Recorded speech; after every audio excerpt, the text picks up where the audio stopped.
All right, well, it's a bright summer day here in Grand Ronde.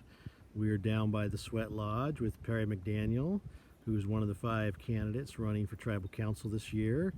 And as always, I'll ask the same 2 questions I've asked other candidates, and they're going to be pretty broad, and you can take them in whatever direction you want. But first thing I guess people want to know is what motivated you to run for Tribal Council this year? Well, you know, Chris, this isn't my first year running for Tribal Council. I've run for Tribal Council 4 other times, and in doing so, I always put out a issues statement and a position letter stating that some of the issues I would work on as a Tribal Council person and some of the outcomes that I would like to see. And I feel like I can take some credit for some of the things that have come to be that are helping our people today.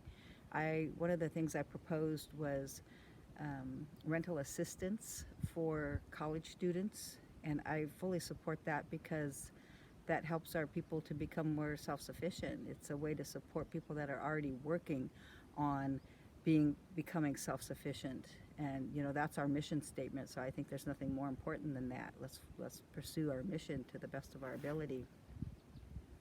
Another one of the things that I campaigned on was improved health care and to expand it for holistic medicines like acupuncture and chiropractic and massage therapy, and I campaigned on that years before that came to be. So, and now we have that, and I'm happy to say I think that had a little something to do with my campaign letter as well.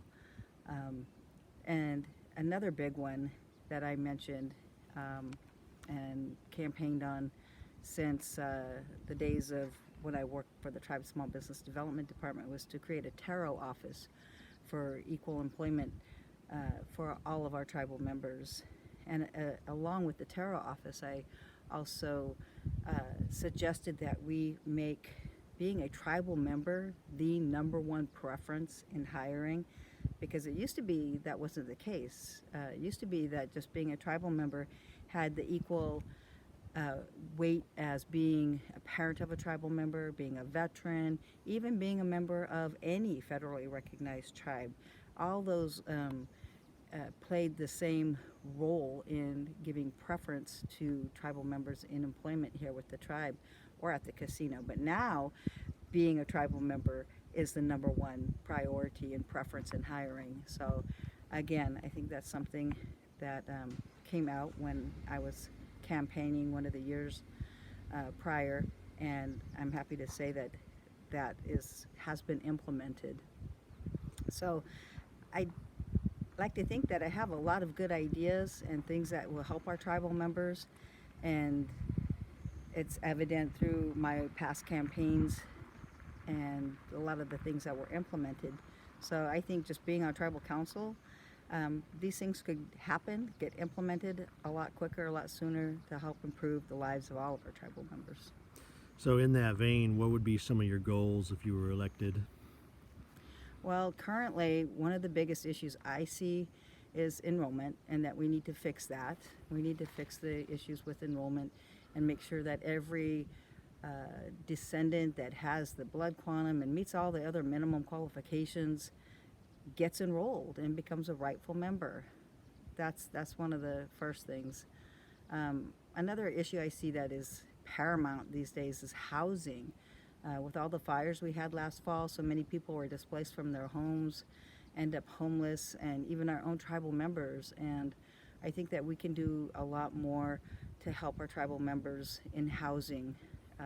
Maybe a tiny home village, I don't know. And more rental assistance outside of the area, I think would be helpful for our tribal members and those that are in need of housing. So those are a couple of the things that I think are really important right now. All right, and so we will hopefully be doing future videos, and I imagine you'll have more ideas that you'll be exploring. Yes, absolutely. All right, cool. Well, thank you. All right, thank you, Chris.